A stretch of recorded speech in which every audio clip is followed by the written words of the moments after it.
Saudara-saudari, marilah kita mendengarkan renungan dengan judul Kasih Tuhan Luar Biasa, yang berdasarkan pada Injil Yohanes bab 19 ayat 33 dan 34. Tetapi ketika mereka sampai kepada Yesus dan melihat bahwa ia telah mati, mereka tidak mematahkan kakinya. Tetapi seorang dari prajurit itu menikam lambungnya dengan tombak, dan segera mengalir keluar darah dan air. Dalam nama Bapa dan Putra dan Roh Kudus. Amin. Saudara-saudari terkasih dalam nama Tuhan Yesus Kristus. Pada hari ini, Gereja Katolik merayakan Hari Raya Hati Yesus yang Maha Kudus. Menurut kalender umum Romawi, sejak tahun 1969, secara resmi dikenal pesta ini dan dirayakan pada hari Jumat kedua setelah Hari Raya Tritunggal yang Maha Kudus. Jadi tepat 19 hari setelah Hari Raya Pentakosta dirayakan pesta ini. Bahkan dalam tradisi Gereja Katolik, bulan Juni dipersembahkan dan dikonsekrasikan kepada Hati Kudus Yesus. Meskipun pesta ini secara resmi masuk dalam kalender liturgi belakangan, namun penghormatan kepada Hati Kudus Tuhan Yesus sudah dijumpai pada abad ke-11 dan ke-12. Santo Bernardus dari Clairvaux atau Clairvaux yang hidup tahun 1090 sampai 1153 mengatakan, luka di sisi Kristus mengungkapkan kebaikan dan kasih hatinya bagi kita. Beato Hermann Joseph yang hidup 1140 sampai 1241 merenungkan misteri Hati Kudus Yesus dan menuliskan sebuah madah seperti ini. Salam, hati Raja Maha Tinggi. Dengan sukacita ku menghormatimu, mendekapmu, menggembirakanku. Sungguh menyentuh hatiku ketika kau izinkan aku berbicara denganmu. Saudara-saudari terkasih, pada masa-masa selanjutnya, penghormatan dan penyembahan kepada Hati Yesus yang Maha Kudus itu digaungkan dan dihayati oleh orang-orang suci seperti Santa Lutgardis, Santa Mathildis, Santa Gertrudis, dan Santa Maria Margareta Alacoque.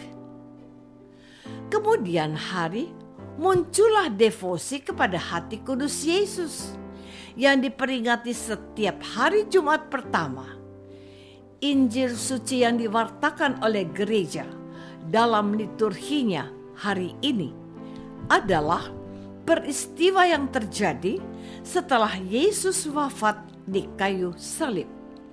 Dua orang yang disalibkan sebelah menyebelah dengan Yesus dipatahkan kakinya karena belum mati, sedangkan Yesus kakinya tidak dipatahkan karena ia sudah wafat.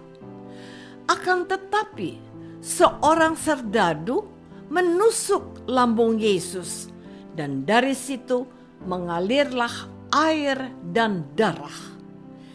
Gereja memandang itu sebagai karunia dari Sang Penebus, sebab air dan darah itu selain melambangkan sakramen-sakramen gereja yang kudus, tetapi juga menyatakan kasih Sang Penebus yang mengalir dari hatinya yang penuh kerahiman.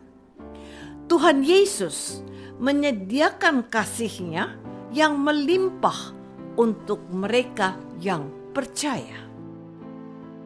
Saudara-saudari terkasih, setiap hari Jumat kedua setelah Hari Raya Tritunggal Maha Kudus, gereja merayakan Hari Raya Hati Yesus yang Maha Kudus.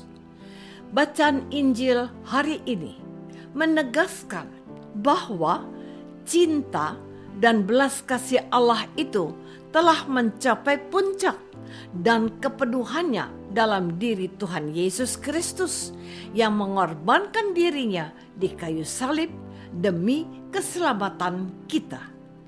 Di sini kita diundang untuk memahami betapa lebar dan panjangnya dan betapa tinggi dan dalamnya kasih Kristus. Juga dapat mengenal kasih Kristus itu sekalipun melampaui segala pengetahuan.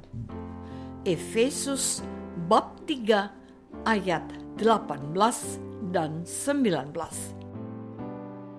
Pada saat Yesus mengorbankan dirinya itu, lambungnya ditikam dengan tombak dan mengalirlah darah dan air.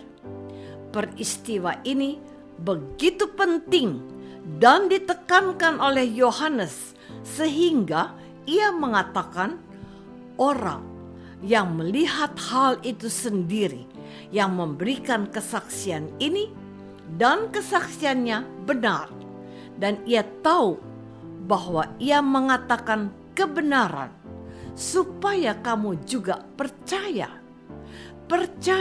bahwa Yesus sungguh mengasihi kita.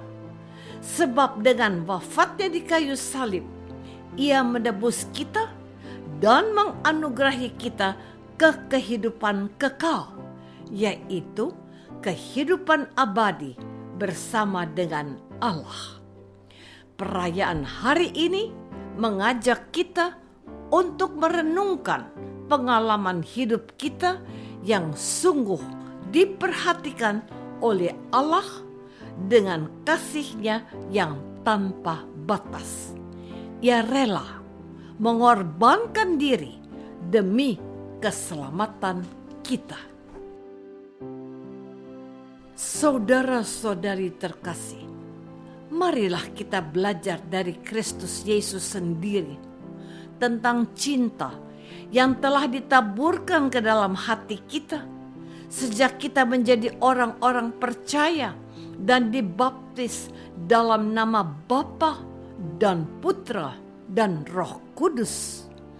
Setiap orang yang telah menyerahkan dirinya kepada Yesus dan mengandalkan Dia yang membebaskan kita dari kutuk dosa, yaitu maut, serta memberikan kehidupan yang kekal oleh namanya. Kita diundang mengalami kasih-Nya yang sempurna oleh wafatnya di kayu salib. Setiap kali kita merayakan Ekaristi Kudus, kita mengalami dan merasakan keagungan dan keluhuran cinta Sang Penebus yang memberikan nyawanya untuk kita yang dikasihinya. Tiada kasih yang lebih besar daripada kasih seorang yang menyerahkan nyawanya bagi sahabat-sahabatnya. Oleh kasih itu, kita tidak lagi disebut hamba, melainkan sahabat Yesus. Pengorbanan yang suci, luhur, dan sempurna dari Dia yang mengasihi kita, meminta kita juga untuk melakukan hal yang sama, mengasihi Dia dan mengasihi semua orang yang dicintainya tanpa membeda-bedakan. kasihilah sesamamu manusia sama seperti aku telah mengasihi kamu. Bagaimana kita mengatakan bahwa kita mengasihi Allah, sedangkan kita tidak hidup dalam damai dengan sesama kita? Tuhan mau kita datang kepadanya dan belajar daripadanya, sebab aku ini lemah lembut dan rendah hati, sabdanya. Apakah aku mau datang kepada Yesus dan belajar mencintai seperti Dia mencintaiku? Marilah kita berdoa. Bapa yang Maha Baik, kami bersyukur karena Yesus yang mengasihi kami dengan hatinya yang Maha Kudus. Mampukanlah kami mengasihimu dan sesama kami seperti Yesus telah mengasihi kami. Demi Yesus Kristus, Putramu dan Tuhan kami. Amin. Semoga kita semua selalu dinaungi dan dibimbing oleh berkat Allah yang Maha Kuasa. Dalam nama Bapa dan Putra dan Roh Kudus. Amin.